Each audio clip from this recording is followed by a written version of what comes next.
Doing the fun, upbeat intro today on Thursday, November 13th. Dave comes back from vacation. This is what happens. This is what happens to people. You go on vacation. Your body is like, this is great. This is what life should be.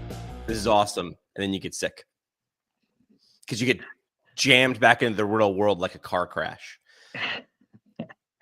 Tony, I think it's just all the letdown, like catching up on sleep, catching up on all that stuff. It's how it's supposed to be.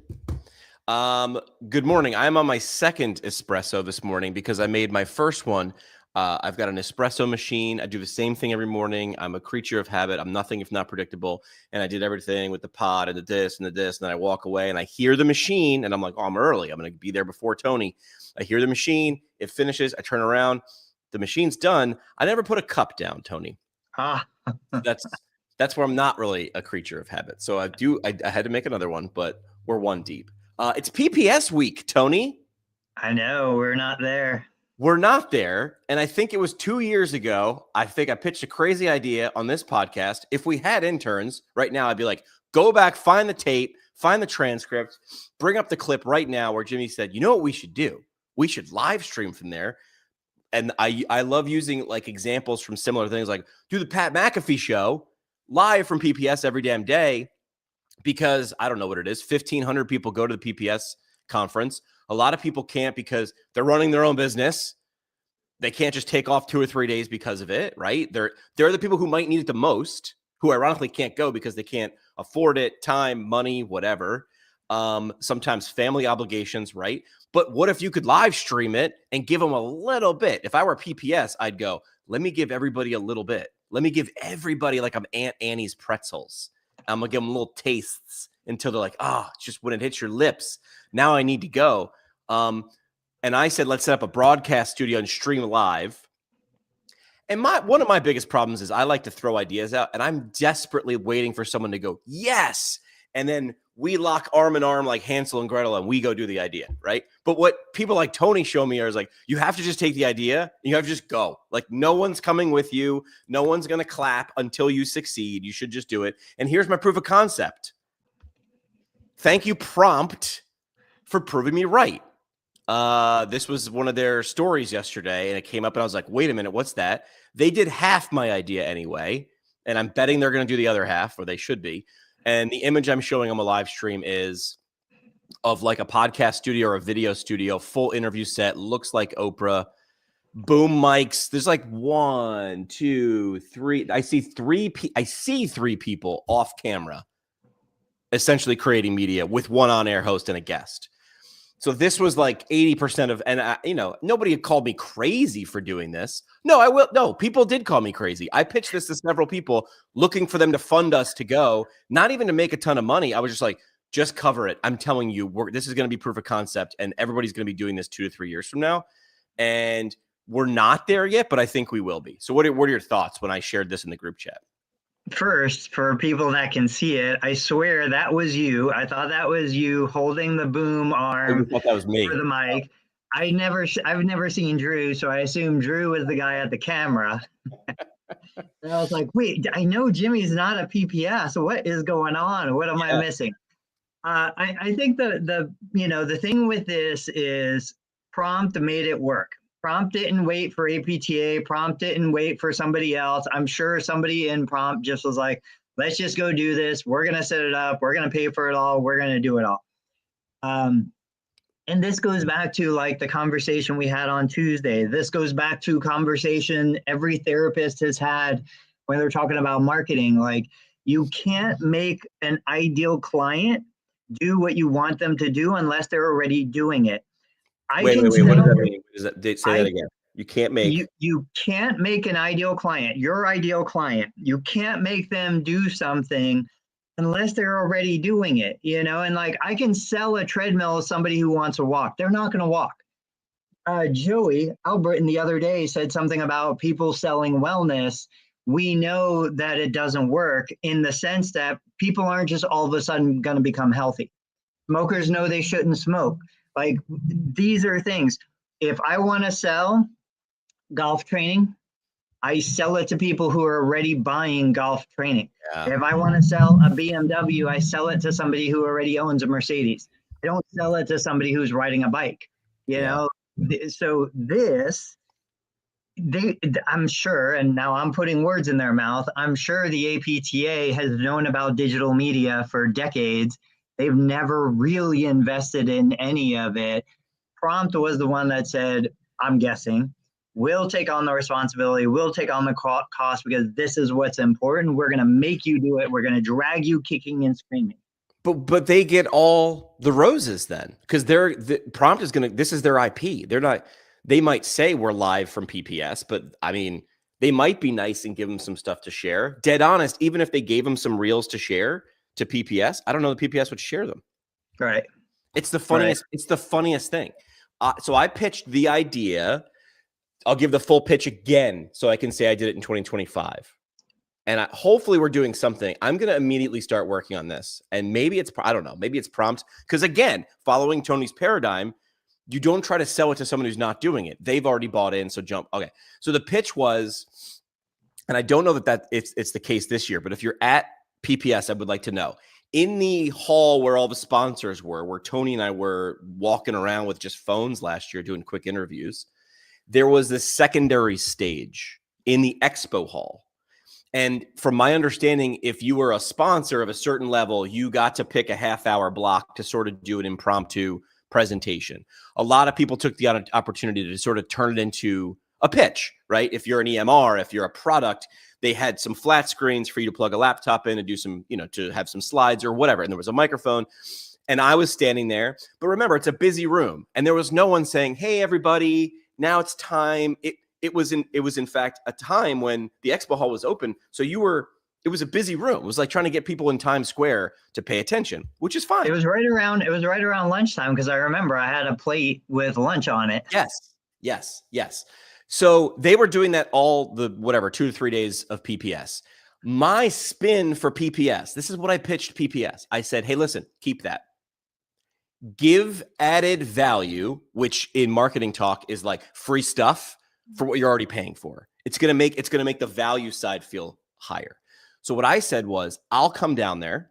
You can give these companies who are allowed to walk on stage an option of having the stage completely to them. Maybe they have a really well-spoken CEO. Do your thing. Or you can have someone like me or Tony or Dave come up there and be your host. Be someone to play against. Give me 6 questions. I will ask them to you. So all you have to do is answer. We both know that's easier and it flows better and doesn't take a lot of practice. Hey, these are the 6 questions you want to ask? Great. You know what? I'm going to go to AI. I'm going to write a quick intro for you. So now you walk up and you're the hero. Jimmy's the guide, right? And then I said to PPS, and then I'll bring the equipment. I'll bring the Drew and we'll live stream this because now follow me, mathematicians. There are more people not at PPS than there are at PPS. And right now you have the people at PPS's nickels. You've got all their nickels. They paid for the ticket and they're going to go to the things at night and the sponsors are glad to have them.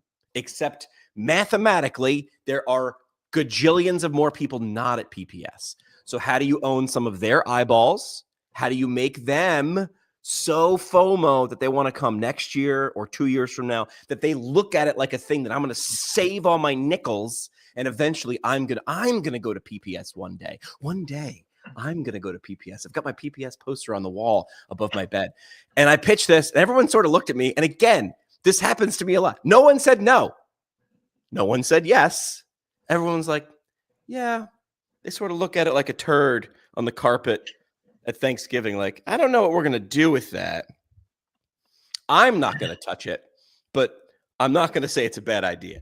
So I'm not knocking PPS either because no one else is doing this. This is asking them to jump 3 or 4 or 5 steps. But I'm telling you, in 2025, and we said it last year in 2024, this will be a thing. And we're looking at Prompt doing, I think, 80% of the thing right there. This looks like they're not live. It looks like, from what I'm seeing in their equipment, they're recording, not live streaming. Still a power move, in my opinion. Just my opinion. Yeah, I think what you lose and what we see there it's obviously produced. It's, going to be like highest definition and perfect audio and all that stuff. You lose the authenticity. You lose the relatability. Don't turn it into just another APTA commercial. Right. They've been doing that for decades. None of that has ever worked. Right. Let's like bring in social media, true social media. Let's have conversations. Let's like really talk to people as opposed to record the interview. I don't know if they're going to do both. We'll see. The funniest part is, so I have to yes and you. The other thing you're losing is it's November 13th and they're shooting on November 12th and 13th and 14th. This won't come out for 2 to 3 weeks, a week if you're lucky, right? The funniest part, I mentioned this yesterday. Dave's a big baseball fan. I'm a baseball fan. You're a baseball fan. You tell me that this game was recorded 2 days ago, I suddenly lost interest. If I'm scrolling and I'm like, oh, Yankees are playing Blue Jays, I'm like, cool. From 2 days ago. Now I'm like, I'll just go, hey, Siri, what was the score from the Yankees Blue Jays game 2 years ago? They lost. Moving on. I'm good. Got the result. So there is, I got to talk to my friend Jamie, the psychologist. There's got to be like some sort of like already proven idea of why this has value in the moment and has less value in the moment later. I don't know what it is, but it's there. So you lose that. And then 3 weeks from now, moving on, the news cycle changes every 5 to 6 days, right? You miss the opportunity to capitalize on PPS week. Turn PPS week into fucking Shark Week, right? Steal an idea, do the Pat McAfee show live from PPS. That's one way to steal something that a familiar concept in an unfamiliar place. Steal Shark Week. We're going to release a full-length, you had to be recording this 2 to 3 months ago. We're going to release full-length pre-con lessons from PPS. We're going to be releasing them all week leading up to PPS. I don't know, man. This feels like a miss. I feel like 5 years ago, I needed to rant and rave and no one would pay attention to me. I feel like in 2025, I don't know. I think I have more people agreeing with me than disagreeing with me now, and I have to try less. Since we're on the topic, there are two kind of APTA related posts worth discussing. One is a conversation that's going on TikTok about PTs moving into primary care physical therapy. Have you seen some of the doctors, like physicians, MDs, and other healthcare providers and their interpretation of the way they read PTs becoming primary care providers? No, but I love where this is going. I'm sure you figured. Once again, what we got to figure out a better way to communicate. Like, guys, come on. And I thought the same thing. When I saw PTs want to be considered primary care providers, to me, primary care is my medical doctor who does my blood work, who checks my prostate, who does all of these things. It is not the physical therapist. Now, I understand PTs want to be able to order imaging, PTs want to do other things, and we want direct access, true direct access. The underlying message that not enough people talk about is, if we do get reclassified from an insurance perspective, our copays go from specialist to primary care provider, and it's usually a lot less. So a $50 copay might go to $25. But in the media, that's not the way it comes across. The way it comes across is physical therapists want to be your medical doctor and want to do all of the things that your primary care medical doctor does. And then, of course, PTs are shocked. They're across social media, they're like, I can't believe you didn't read the article and you didn't research. No, nobody is going to research past the headline if they even get through that. Be happy we read the headline, man. So, I mean, I get it. We fought for direct access. We got direct access. It's not what we thought it was going to be. Now we're fighting for something we're calling primary care. There's got to be a better word for that, or name for that, or even primary musculoskeletal care. Too many words. Something like just what do you first. Think? They used PT first for a while. I mean, I love Angela. Just had her on my show. We should be messaging. We collaborate with primary care physicians as primary care MSK providers. Except you can't say that in a headline. So, like, I agree with you, Angela. Tony and I are saying we agree with you. It needs to be messaged better. Like, quite literally, not like the messaged better, all the different moving parts in the background. Quite literally, it should start with the message. MrBeast is famous for this. Why are we talking about MrBeast? We're talking about doctors and smart, serious people, because he understands if he can't write the headline, if his team can't design the thumbnail, they don't book the set. They don't make the video. And that's the first couple of times I heard that, I was like, that's ridiculous.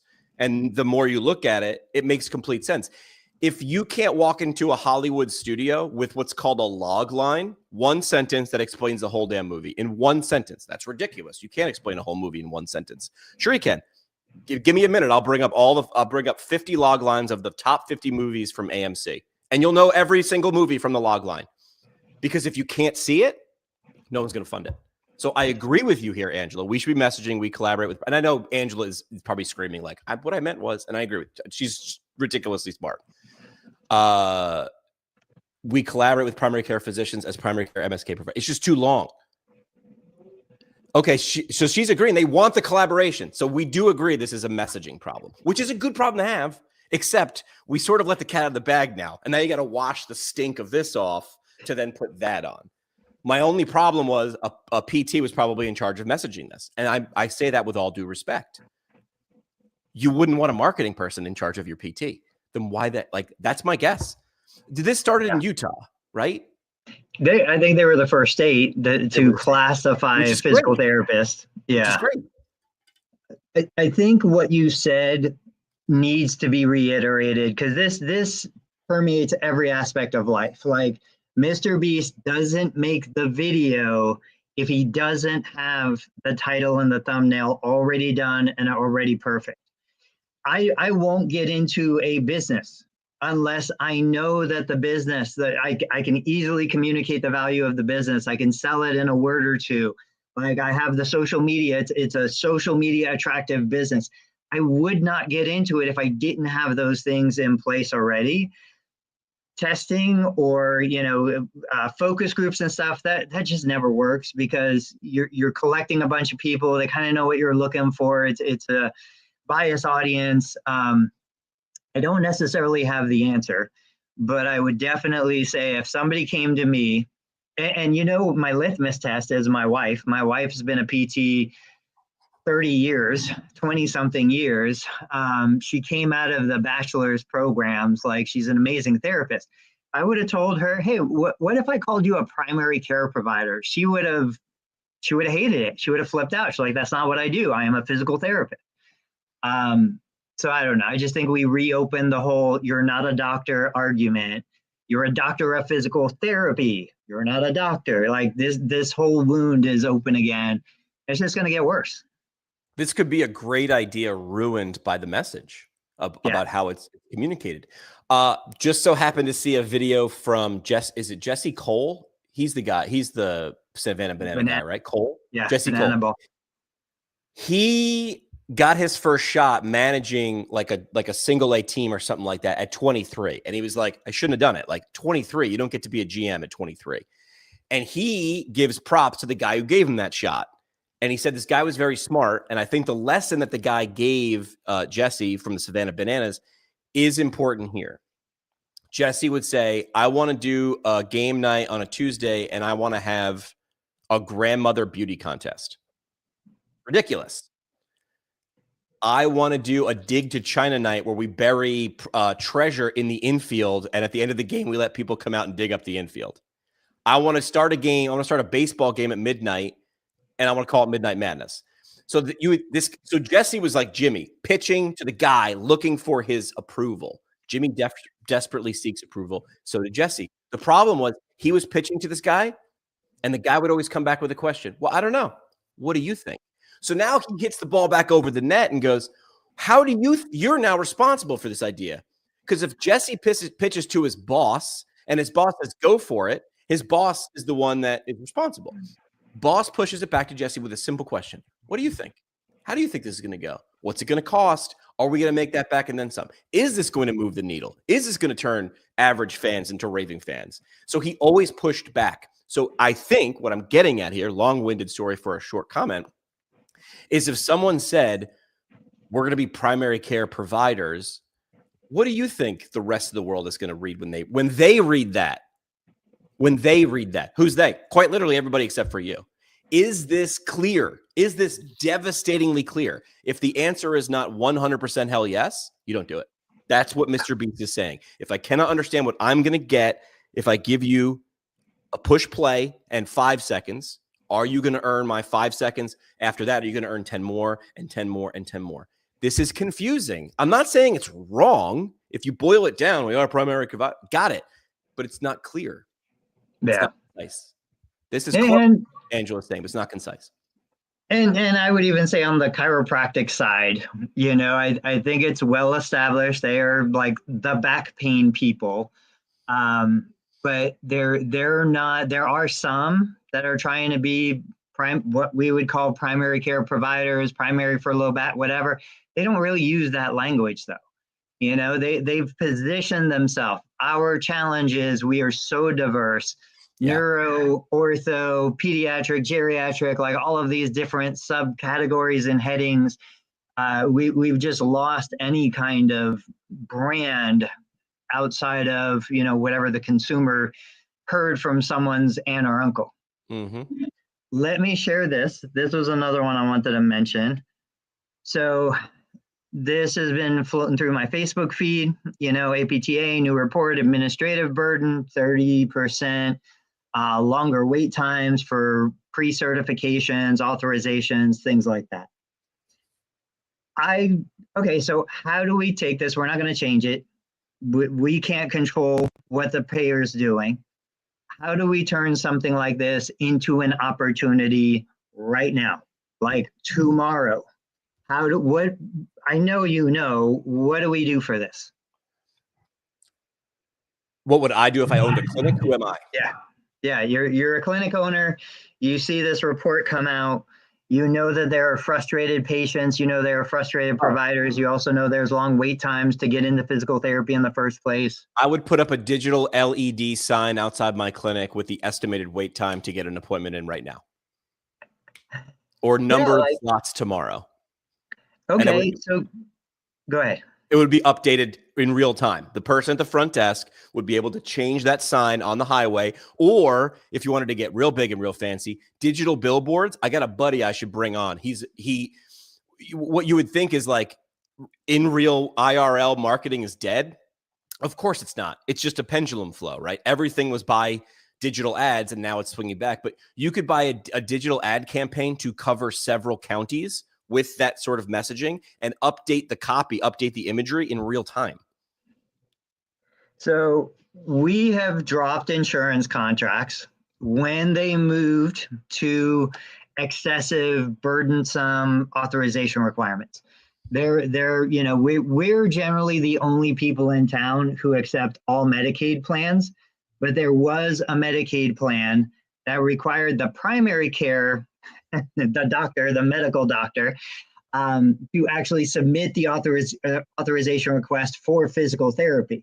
Well, there was no way they were doing that. So we're like, all right, we're just dropping it. We don't get paid enough anyway.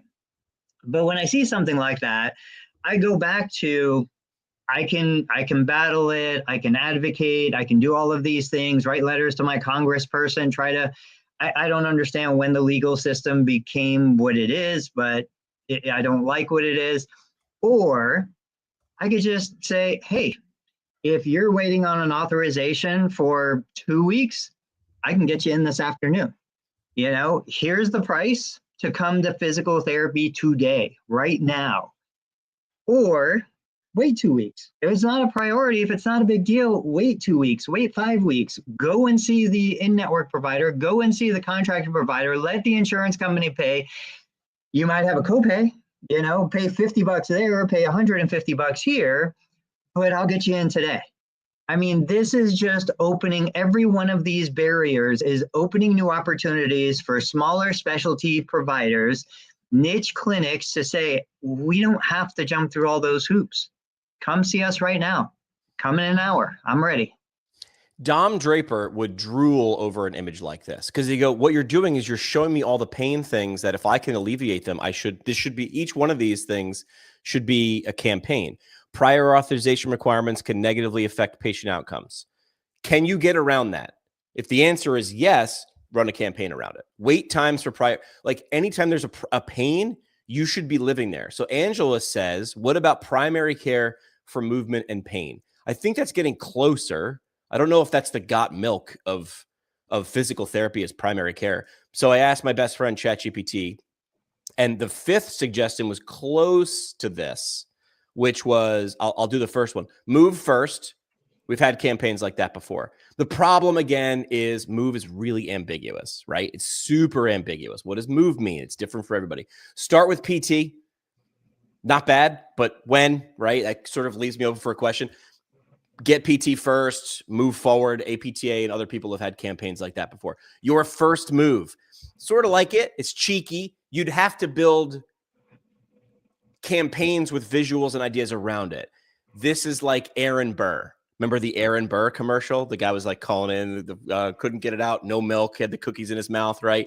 It showed the pain. Like your first move, you'd need to supplement that with Real Men of Genius, the campaign from Bud Light, right? Real Men of Genius doesn't make any sense, but then you supplement it with something else. Think PT first, very similar with Get PT first. And then the one that's similar to what Angela just said is PT. First for pain, first for movement. That one's like not bad. I like that one. So see what happened, Angela? Your primary care for movement and pain, you can hear it now. When Angela's what about primary care for movement and pain is put next to PT, first for pain. I just butchered everything. PT, first for pain, first for movement. When they're put next to each other, they're very similar, but one is very, very different. One is a little more powerful. So I don't know. The names that come to mind for me is I think of urgent care. Like there's an urgent care center across the street. Urgent care to me conveys exactly what it is. Like I can go there right now. It's not an emergency room. I'm not going there for medical management. I've got an acute injury. I sprained my ankle. I'm just going to run over to the urgent care. Little clinic from Kroger. So the grocery chain Kroger has little clinic inside. One of my boys is sick. He was sick 2 days now. We took him to little clinic just to get a quick strep. Like I know exactly what I need. I know exactly what I'm doing. We have a family doctor. I'm not going to go to the family doctor. I'm just going to go to the little clinic to get this quick thing. I kind of go back to there is no single term that's going to address all of us. Right. Like movement is one aspect. I love movement. I love exercise. But then you got somebody like Dave who's more manual based, and you've got these neuro-based therapists, and we've got all of these different subcategories. But I think as soon as you put the word primary care, that is owned by the medical doctor community. That is not going to be an easy mountain for me to climb over to try and communicate to the general population. We are not medical doctors. Because you're going to need to have them. It needs to be an unlearn campaign, then a relearn campaign. I'm not saying it can't be done. I'm only thinking of one or two organizations that have done it. The first is Sunday used to belong to the Catholic Church. Now the NFL owns Sunday. That's a culture shift. I can't think of another that's done it, right? Like this is simple, but not easy. So that's the reason. So I don't know, man. I mean, we're doing this live here, but PT first for pain, first for movement sounds like the idea that you could build a campaign around. Now that obviously does not fit every physical therapist though, right? Not every physical therapist is there for pain. Some are for performance. Some are for cardiovascular improvement. Some of their, neuro issues where there's no pain. So again, this is where APTA sections and academies, in my opinion, have strength. Could there be an overarching? That's what happens when you need to get a campaign that encapsulates something like PT. It has to be watered down because there's going to be someone who goes, well, that doesn't fit me. Look, that doesn't fit me. Pediatrics, first for pain. No, it's different. It's similar, not the same. Yeah. Let's hit a new topic. Okay. Any other thoughts on your end about a topic you want to discuss? We could build E&M codes as PCP. We can't build E&M codes like PCPs. Around this topic, I would say we can bridge. If you want to find that video that you tagged me in about the woman falling, I was looking for that a second ago. Oh, the ad, yeah. Yeah, the ad. So here's the bridge between what Tony's about to bring up and this topic. If you wait, and this is not a knock on APTA or any of the components, but if you wait for them, whoever them is, the bigger dog, to do it, and to do it how you want it done, and to do it where it's impactful to you, you'll be waiting too long. Like, there's no savior coming. Did I ever tell the boat story? I told the boat story. I don't know. Tell it. I was doing my prerequisites at Coastal Carolina University to go to PT school, because why not? Why not? Like, go do it in a beach town, live with your dad for free. And I was like, but I don't sit still well. I don't know if that shocks you. So I was like, I'll be an ocean lifeguard and make $8 an hour to get paid to sit on the beach, though. So I'm doing that, and they're, putting us through like training. Listen, if there's someone drowning, swim as fast as you can, as hard as you can, give them the buoy and drag them in. But we were training on boats all day and jet skis. It was awesome. And then so we're doing jet skis, and they're flinging us around on jet skis, and we're jumping off boats like we're Baywatch, and they taught us how to run in slow motion. And then the next day we come there, and the guy and I won't do it because I can't do a South Carolina accent, but the instructor was like, "You see that buoy out there, 1,000 yards out?" And we're like, "Yeah, kinda." And he's like, your training today is go touch the buoy and come back.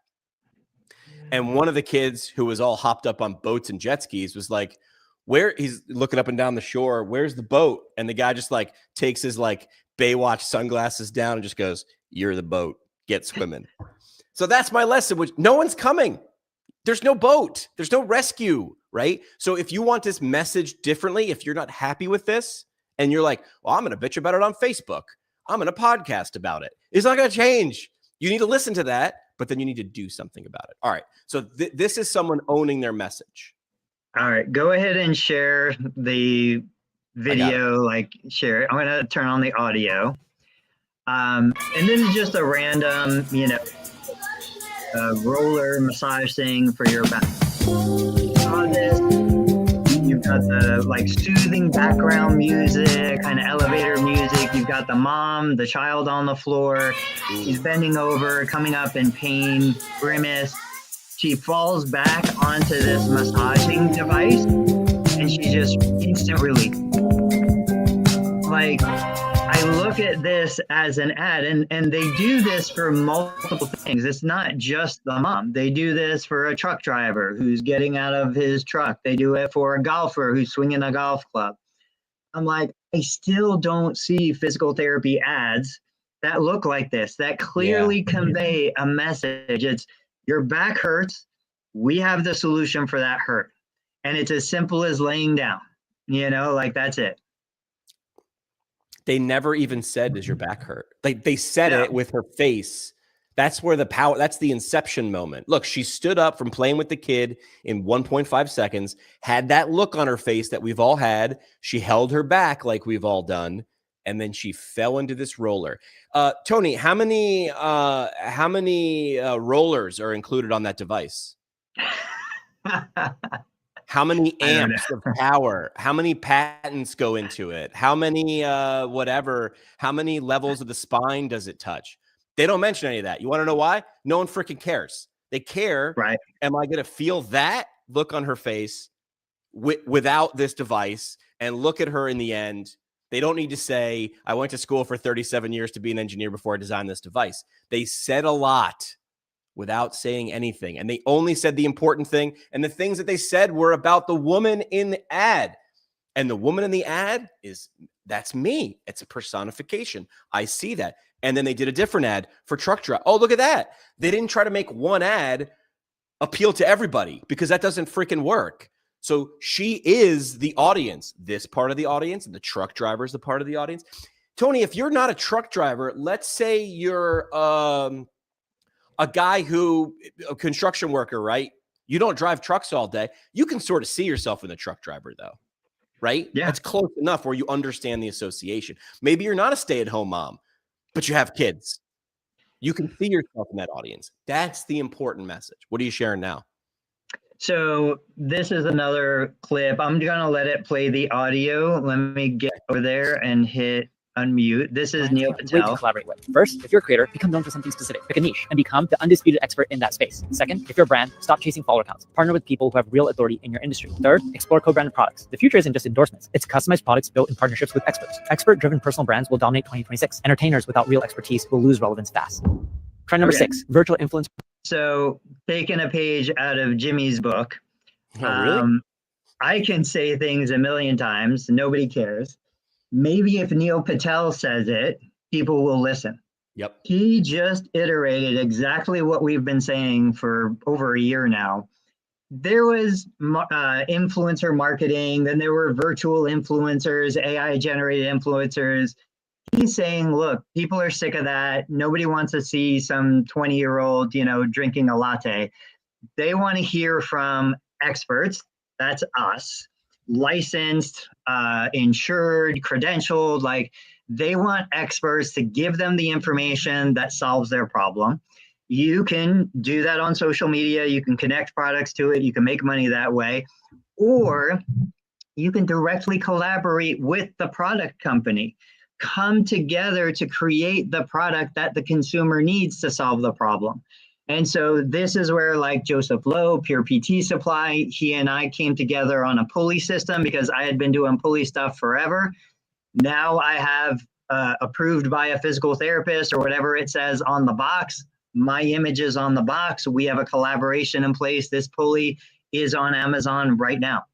I got an inbound message from a company, 2 developers out of China, but they weren't Chinese. They want to create a new lift chair. I became the lift chair guy. I didn't take a course to become the lift chair guy. I didn't get an APTA certification to become the lift chair guy. I said, oh, these are cool products. I'm going to check them out. I used them. I liked them. I started creating content. All of a sudden, I'm the lift chair guy. These 2 developers came to me and said, hey, we want to put a new lift chair on the market. We want to hire you. We want you to be our consultant, and we want you to be the face of the lift chair. Now, I said no to that deal just because they were in China, I'm in the US, they had non-disclosure agreements. It pushed me way beyond my comfort zone from a legal perspective, but it was an amazing offer. They were offering great money. They were offering me great, support. I have more to lose than I have to gain at this stage of my life. So I said, no, I'm not the right guy for you. Go find another therapist. But, Neil Patel is saying SEO is not dead. It's just changing. People are looking for experts and expertise. They want to consume that information. It's better to have 50,000 followers who value your opinion instead of 50 million followers who are just looking for entertainment. What are you thinking about that? Yeah, I was just thinking, number one, it was good for those engineers to understand what they were good at and where their expertise stopped, where their domain of expertise stopped. Tony's not in there with the little things that soldering irons.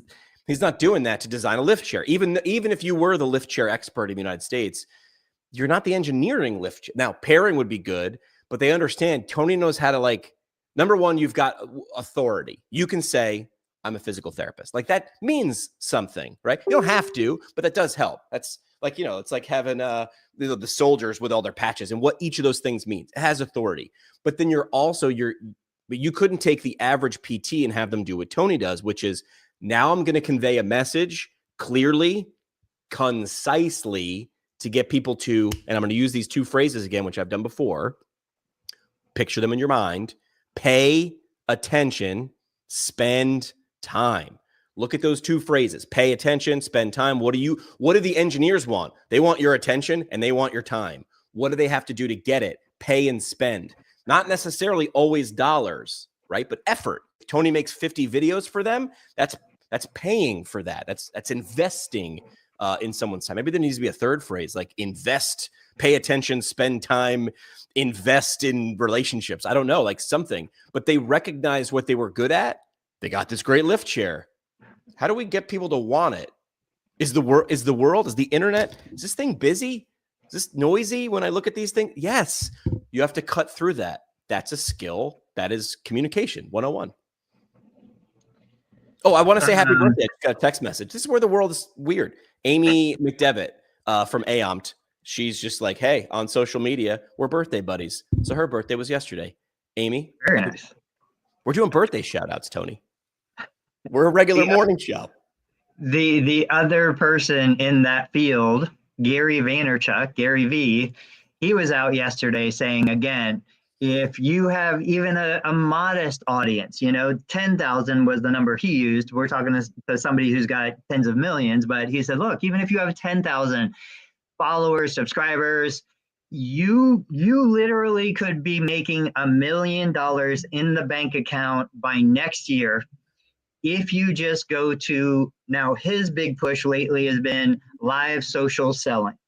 Go on TikTok, go on, I think his platform's Whatnot. I've never used it. You had an experience buying something on a new platform that I had never seen before. We can discuss I'm it. going to share that. Yep. But the idea here is our credential, right? For me, the 2 letters, for you, the 3 letters after your name, it has different value in different settings and for different purposes. Back to the example, I can get a glass of water from the kitchen sink for pennies. I can buy a bottle of water from the grocery store for a quarter. I can go to the Reds game and it's $6 for a bottle of plastic water. My credential today, worth exceptionally more, promoting, sharing information, sharing my experience, helping individuals that are never going to be a patient of mine, connect with the solution to the problem they have, whether it be a product or a service. That is where the highest value of my credential is and my experience. It is not what I'm going to go do in an hour and treat patients one-on-one. That is not the highest value that I could deliver. Angela again chiming in, talking about what we were a second ago. She says AEO, answer engine optimization, versus SEO. She's close. The industry term now is SEO, right? Search engine optimization. Tony was just talking about that. I was looking at something on LinkedIn. Somebody sent me a job description, and it said SGO. Do you know what SGO? It should be GSO, but it was SGO because they wanted to be like SEO. Generative search optimization. Essentially, can you create an article that when it's crawled or when it's ingested by artificial intelligence, now you're in the running? And again, in the running is binary. There are no silver medals a lot of times now going forward. There's no bronze, there's no pewter, there's no 15th place. It used to be if you were on page 2 of Google, you were invisible almost, right? If I'm looking for an answer, right? Drive-in movie theaters near me. If you're on page 2, you might as well be 58th page. But now with generative search, if I'm asking for a specific question, AI is going to give me a specific answer. Can you optimize for that? Yes. Can you rig it? I'm going to say no, or it's going to be incredibly hard. Can you optimize for it?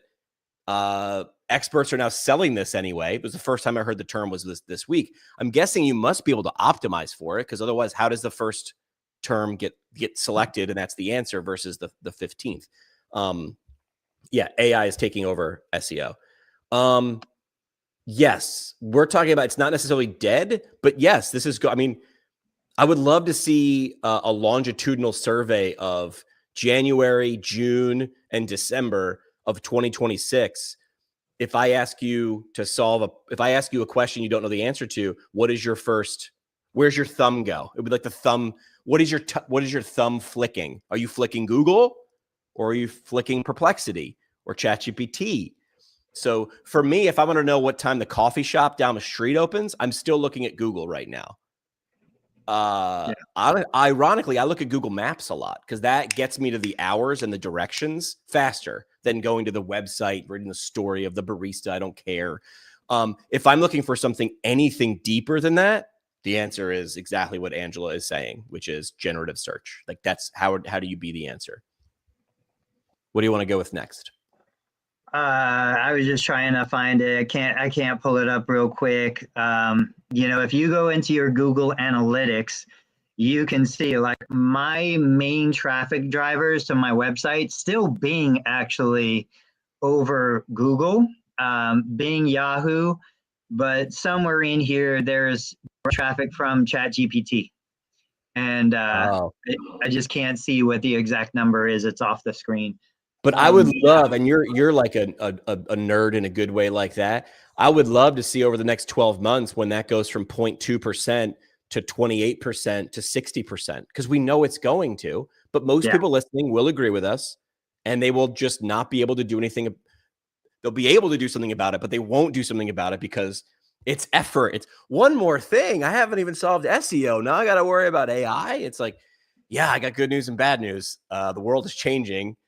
That's bad news. But it's changing for everybody. So we're all in a similar boat. Do you want me to talk about that website that like blew my mind? Let's talk about that. So I take my dad out for lunch on my birthday. We're just two guys, and I had the day off. And we're sitting at the bar at like noon, just having a couple of beers. And I'm doing something I don't normally do, which is I'm watching like the Kelly Clarkson show because it was on in the bar. Sports Center was also on in the bar, or whatever other sports channels, but they had like the Kelly Clarkson show. I have no idea what Kelly Clarkson is even on. And then it goes to another show. Again, the sound is off, but you're sort of watching people be interviewed and whatever. I'm watching football highlights from last weekend and everything's going on, but I'm watching the Kelly Clarkson show. And then it shifts to another talk show, right? Similar format, guest, funny things, whatever. The funny thing is across 3 shows, I was there for an hour and change. I saw 3 different shows come on.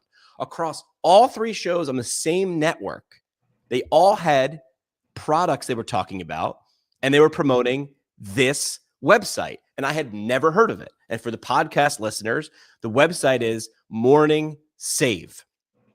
So all of them, every single show had at some point somebody got up off the couch and was like, I'm going to show you these Eddie Bauer fuzzy slippers.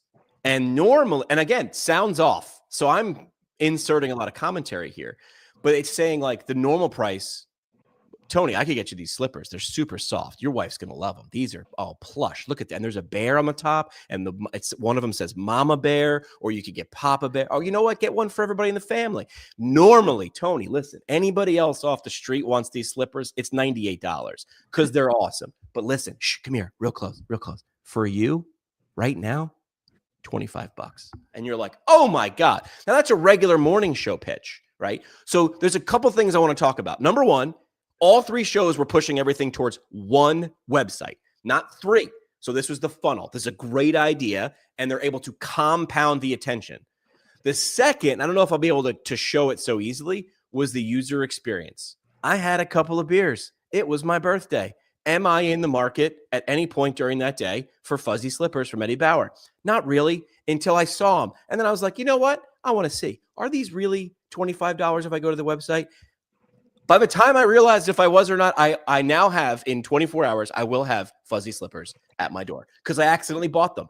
The user experience from someone paid attention from landing to this website to checking out. Did I need to get up off my bar stool, take my wallet out, and look at my card and insert it? No, it was like, do you want to do Apple Pay or whatever other apps save my credit card? They understood every friction point in the process. This is a great microcosm. From sitting at a bar stool watching to purchase, everything was slippery. So you didn't have to like put in your shipping address, put in your credit card number, put in your date of birth. Do you ever use like the apps? Like PayPal does this. It'll be like, do you want to check out with like Apple Pay? Yeah. And then Apple Pay has my credit card information and my address and my name and the secret code, and it knows the code because it's allowed to use the code because of my face. So I used that. But had I had to reach into my wallet and do whatever, I most likely would not have bought the fuzzy slippers. But because, I was going to say smooth, this process from sitting on a bar stool watching slippers that I had no intention to buy when I walked in that bar to ordering them and they're in the mail already was slippery. That's the term I'm going to use. So the reason I'm talking about Morning Save and Kelly Clarkson is the process to land on the schedule at Tony's clinic as slippery? If it's not, how do we make it slipperier? If my process to get rebooked or get another session with Tony, if my kid gets sick and I got to reschedule, if that's not slippery, I need to make it slippery. And if you're saying it can't be done, Morning Save is selling slippers. Like, it can be done. And you might say, well, I'm a doctor of physical therapy. What I provide is more important than slippers. then why haven't you acted like it? So in that Neil Patel clip, not the one that I shared, but the longer version of it, he talks about this. He talks about how all of these platforms have gotten basically to just a single click purchase. They keep you on the platform. Even Instagram now has in-app purchase. TikTok has in-app purchase. And when I go back to Joseph Lowe and, you know, he's making a big push to try and get PTs to sell more products, I see the barriers, in his mind. Now I'm going to put words in his mouth and maybe we'll get him back on and talk again. In his mind, I think he's coming from e-commerce and retail. He sees how easy it should be. Yeah. Amazon, I click a button, it's there. Like, I'm ordering stuff every day. He's not making the connection because he's not a therapist. He's not in the therapy clinic. It is a ridiculous amount of work for me to freaking sell something so simple as a shoulder pulley set.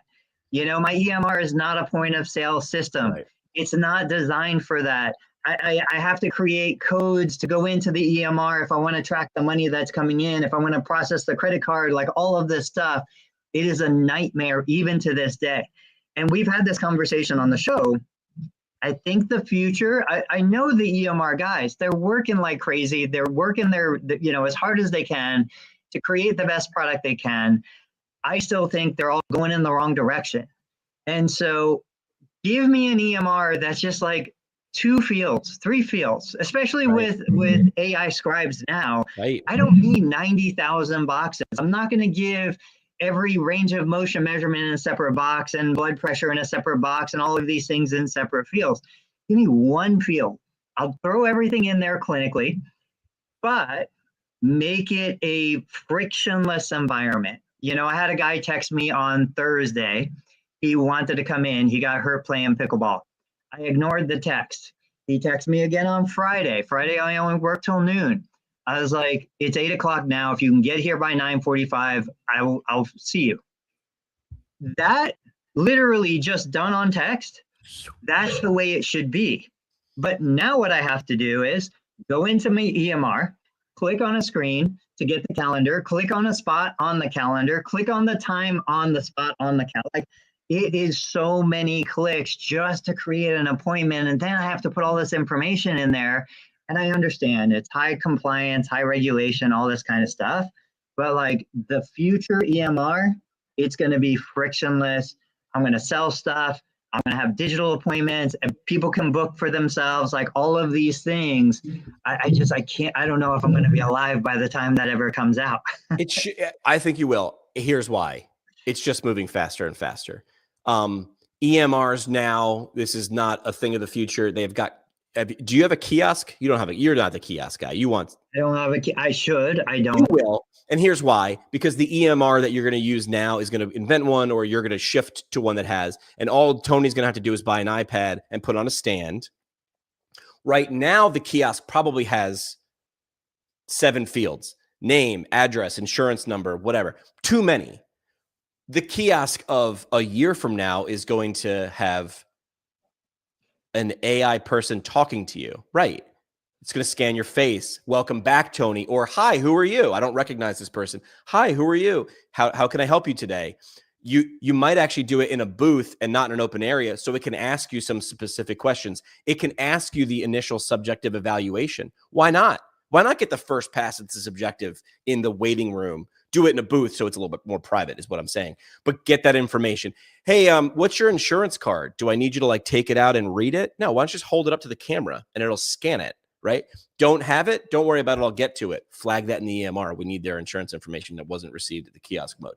Like the stuff I'm coming up with right now, I don't think I'm the first person to think of these things. They're being done right now. The fact that they're not everywhere should anger all of us. Ben is 100% right. Structured data, you know, everybody wants structured data. It does make things easier, does make things better. And look, I'm just coming from my perspective as a small private practice owner. If I had 100 clinic locations, 1,000 clinic locations, if I had a different kind of business, there might be things that I need that these EMRs are providing. And I am far from the ideal EMR client. Like I am the worst of the EMR clients. So all of that being said, is there a market then for somebody to come out with an EMR that's just economized down to, okay, what are we going to do for somebody doing under $1 million a year that just needs bare bones, but the focus is going to be on these priorities. Right. Again, when I go back to before the EMR, I would do like an Excel spreadsheet that wasn't connected to the internet. Man, it was lightning fast to like copy and paste appointments, and I can pull all that stuff up together, So this is available today, like you said, not 5 years. Yeah, all the things that we're saying are not like, I'm not inventing like, oh, there should be a thing where a camera can read numbers on a screen and absorb it. It's like whenever you do a checkout now, you just hold your credit card up to the camera. And what are CDSs? I don't know. It's saying the more you can layer AI on top of it for CDS. I'll have to Googleize that, or Ben, if he's still watching in real time. Yeah. Agree. Single practice, I would use ChatGPT and Microsoft Word. He's not wrong. I mean, that's pretty damn. It's more powerful than an EMR was a year ago. Now, EMRs with AI should be, but a lot of times a lot of EMRs are like, if you came into my house and you were going to put central air in, it didn't have it, you're going to have to blow out the guts. You're going to have to, sheetrock is going to be everywhere. The EMRs that have been around for 2 to 3 years who started with AI, in my opinion, are going to have an advantage because it is about slipperability. It's about smoothness. That's the thing people are looking for. Now, again, I will say the EMR today, it allows us to operate. We would have paid 3 salaries 20 years ago to accomplish what I do with one kind of part-time salary, like 1/3 of an FTE. So the EMRs have come a long way. I applaud what these guys have done. I don't see as much of it because I'm not on the back end. I'm not on the billing side. The people doing the billing, they love it. They appreciate it. But it's still not where it needs to be for frictionless, like schedule anytime. But, and then again, a million caveats today. Look, I don't need a structured schedule. I don't need you to show up. I had a patient, I pulled into the parking lot at 7:30. Patient was scheduled at 8. I'm like, what are you doing? Let's go, get in here. Like, come in. You don't need to wait to the minute of your time. People are like, I got a guy coming in today, bus driver. Is like, well, I finished my route at 9:30, and then I pick up my next route at 11. I'm not sure exactly when I come in. I tell them every time, like, look, come in after 9:30, before 10:30, we'll see you. So like, I am not the typical environment. I am not the typical practice. I've employed those therapists who are like, I won't see you until the minute your appointment starts. And if you're 2 minutes late, I'm going to reduce your treatment time by 2 minutes. That's not us, but that is a lot of what therapy is. So nobody is going to build an application for me. Right. But I'll say something somewhere needs to be, changed. Ben was saying, he was helping me out. CDS, critical decision support. So, if you see, if you select a template for a knee eval, it might give you like a CPG. In the future, when you're using an AI scribe, if it hears something, it might flag. That's a red flag when that person mentioned calf pain after surgery. You might want to, and of course, could just be a reminder. So it's not saying that the therapist wouldn't have picked that up, but would 100 out of 100 therapists picked it up? If the answer is not 100 out of 100, having a little bink. We've got a minute left, but here's a crazy idea to think of the future. I think the smartest EMR organizations or billing revenue cycle companies, why they're not, and maybe they are, but I just wasn't seeing it, why they're not hiring or making consultants out of actual billers confuses me. Not a focus group. A focus group is a bitch session. It can be helpful, kind of. I've never found it. That I call those things Frankensteins. When we try to do creativity and focus groups, what you walked out with was an idea that appeased 8 people. It's a shitty idea. You watered it down. It's a Frankenstein. It looks like a man, walks like a man, doesn't talk like a man. It's not a man. But you know how many times I talk to people who actually do billing in practices, and I would be like walking them through, and they're like, yeah, but does it do this? Does it do that? And I had to say no or not yet, or hadn't thought of that, where I'm like, damn, if I could say yes to every one of those, you don't have to sell anything. Give me your top 10 bitches about the thing that you're using now. Bang, bang, bang, bang, bang, bang, bang. I'm going to sit down. We're going to walk through this. And I'm going to remove every one of those. And then you tell me why we shouldn't be doing this right now. Parting shot, Tony. Parting shot. Your expertise has far greater value on a one-to-many framework than a one-to-one. So there are lots of ways for you to reach people that would never be able to work with you directly, but you could still benefit them, impact them, help people. And in the process, you can make a whole lot more money helping a whole lot more people. Yeah, it's a powerful thing. I'll piggyback on that with the new idea that I'm launching, and we can go deeper. We sort of spitballed it. We'll wait for Dave. We spitballed it on Tuesday. I already have a landing page, Tony. Probably too much. We probably should go through it and strip it away. But when you write it, it's hard to delete. When someone else writes it, it's easy to be like, no, that doesn't need to be there. But the idea is I'm saying the same thing right now to associations, parts of APTA, and businesses, which is, I think the thing you're lacking is not another course. I'm not saying don't take courses. What I'm saying is, how do we make that spread? Ideas that spread. That's Ted's tagline. I wish I could steal it. But I've got my own tagline, and we'll share that on the next episode, which is, I think you just have a communication issue.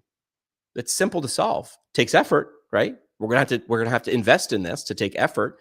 And that's where I think a lot of our colleagues are falling short. Have a good weekend, man. Same to you. And we'll see. Dave will be back. He's gonna put some honey on the throat, and he'll be back with his buttery voice and his slicked hair. It's gonna look good. We'll see you guys on Tuesday. Hey, insights from PPS. Tag us if you see something cool. I would love to just take a picture or do something. Tag us. We'll bring it on the show, and maybe we'll reach out to you for comment on why it was, and have fun down there at the Rosen Shingle. Not a great name for a hotel, but maybe it is. For PPS. We'll see you guys on Tuesday.